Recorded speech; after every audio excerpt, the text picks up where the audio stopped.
নমস্কার বন্ধুরা, আমি অলি। লাইফ উইথ অলি চ্যানেলে সবাইকে স্বাগত।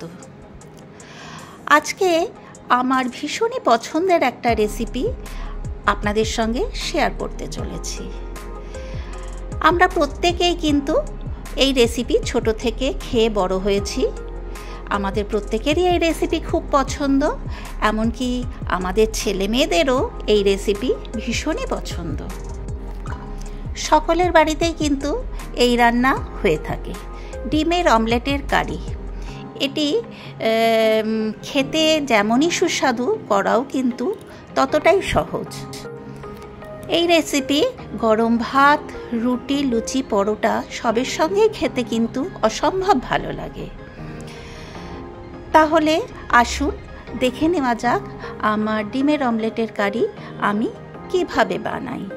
তো ডিমের অমলেট কারি বানানোর জন্য আমি এখানে যা যা উপকরণ লাগে সেগুলো সব জোগাড় করে রেখেছি। 4টে ডিম, হলুদ, লঙ্কার গুঁড়ো, আলু লম্বা লম্বা করে কেটে নিয়েছি, টমেটো, আদা, পেঁয়াজ কুচি, রসুন আর কিছু গোটা গরম মশলা, সব কিছু আমি এখানে রেডি করে রেখেছি।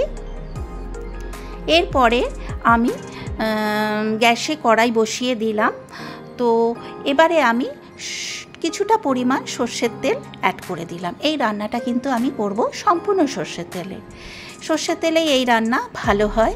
তেলটা গরম হতেই ওতে আমি একটা শুকনো লঙ্কা, একটা তেজপাতা আর কিছু গোটা গরম মশলা ফোড়নে অ্যাড করে দিলাম। তো ফোড়নটা গরম হতেই আমি ওর মধ্যে কয়েক টুকরো রসুন একটু থেতো করে নিলাম। থেতো করে সেই রসুনটাও আমি ওর মধ্যে অ্যাড করে দিলাম। সমস্ত ফোড়নগুলো আমি 15 থেকে 20 সেকেন্ড ফ্রাই করে নিলাম। তারপরে আমি কুচি করে পেঁয়াজ কেটে রাখা সেটাকেও অ্যাড করে আমি খুব হালকা করে ফ্রাই করে নেব। এই যে দেখুন, পেঁয়াজটা আমার অনেকটাই ফ্রাই হয়ে গেছে। এরপর আমি হাফ টমেটো কুচি করে সেটাকেও অ্যাড করে দিলাম।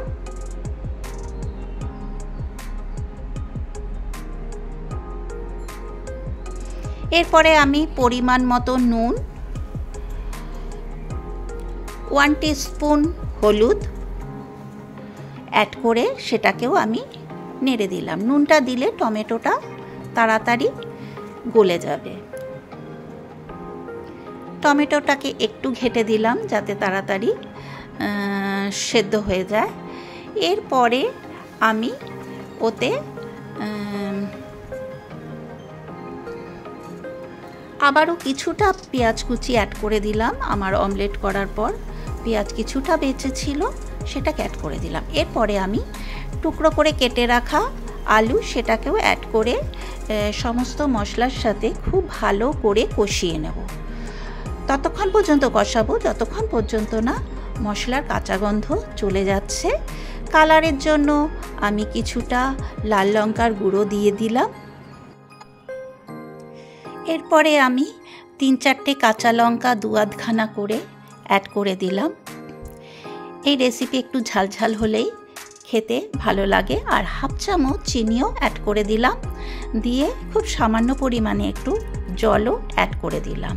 তারপর আবারও খুব ভালো করে নাড়াচাড়া করলাম। করে আবারও পরিমাণ মতন জল অ্যাড করে দিলাম যাতে আলু সুসেদ্ধ হয়ে যায়। সেই মতন আমি জল অ্যাড করলাম। আমি কিন্তু এতে 1 চামচ আদা বাটাও অ্যাড করেছি, ওটার ভিডিওটা করা হয়নি।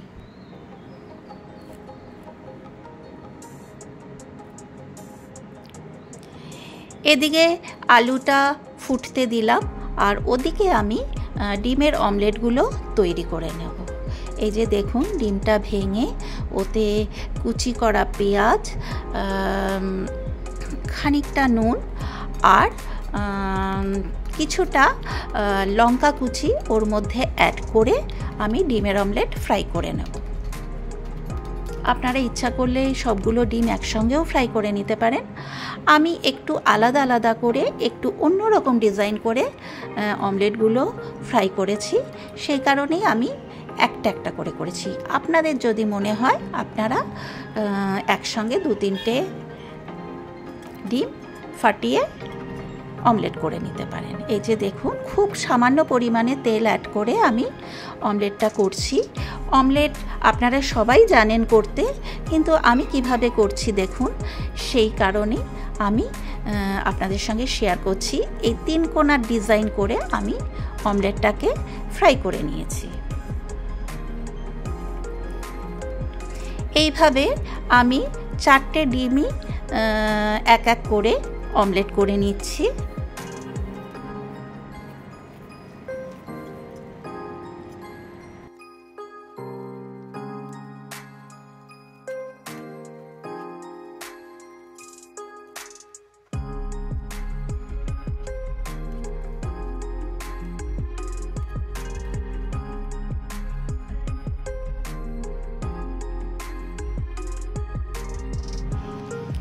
এই যে দেখুন, আমার কিন্তু 4টে ডিমই অমলেট হয়ে গেছে। এরপর এদিকে আমার ঝোলটাও ফুটে গেছে। তো এরপরে আমি এতে একটু শাহি গরম মশলার গুঁড়ো অ্যাড করে দিলাম, হাফ টিস্পুন মতন।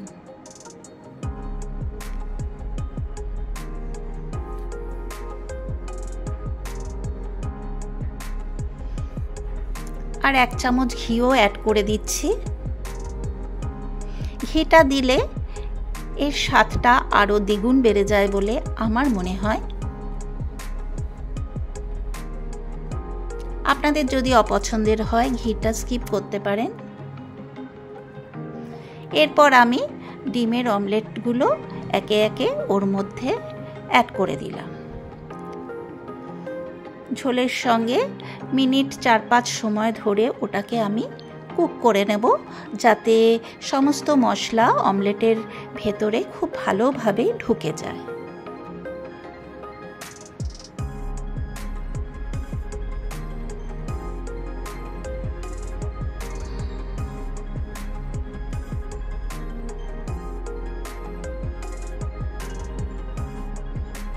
আপনারা সবাই হয়তো জানেন এই অমলেট কারি কীভাবে করে, কিন্তু প্রত্যেকেরই করার ধরন আলাদা।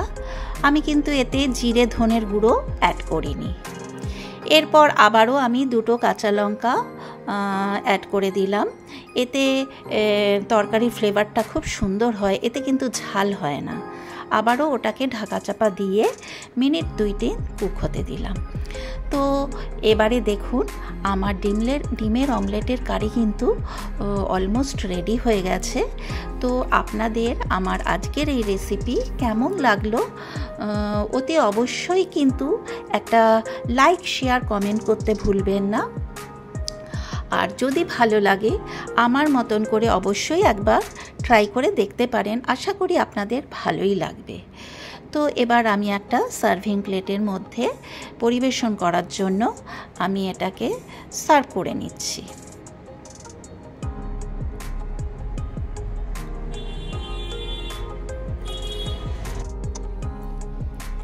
এই ডিমের অমলেটের কারির রেসিপি কিন্তু সম্পূর্ণ আমি আমার মায়ের কাছ থেকে শিখেছি। মায়ের শেখাটাই আমি আজ আপনাদের সঙ্গে শেয়ার করলাম। আমার বাড়ি একদম রাস্তার সামনে, সেই কারণে না এত গাড়ি যায়, এত গাড়ির আওয়াজ, মানে কি বলবো, আমি ঠিক মতন ভয়েস দিতেই পারি না। তো যাই হোক, তো আমার এই আজকের রেসিপি যদি আপনাদের ভালো লেগে থাকে একটা লাইক তো অতি অবশ্যই করবেন। আর যারা আমার চ্যানেলে নতুন, এখনও পর্যন্ত আমার চ্যানেল সাবস্ক্রাইব করেননি, তাদেরকে আমার চ্যানেল সাবস্ক্রাইব করার জন্য অনুরোধ রইল।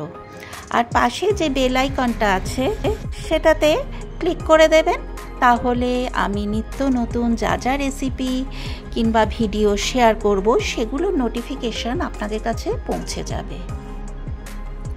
আশা করি আমার আজকের এই রেসিপি আপনাদের ভালো লেগেছে।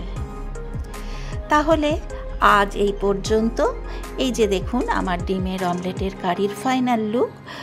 তো আপনারা সবাই সুস্থ ও ভালো থাকবেন আর সাবধানে থাকবেন। আর আমার সঙ্গে এতক্ষণ থাকার জন্য আপনাদেরকে অনেক অনেক ধন্যবাদ। আজ তাহলে আসছি, এরপর আমি আসবো অন্য কোনো দিন অন্য কোনো নতুন ভিডিও নিয়ে।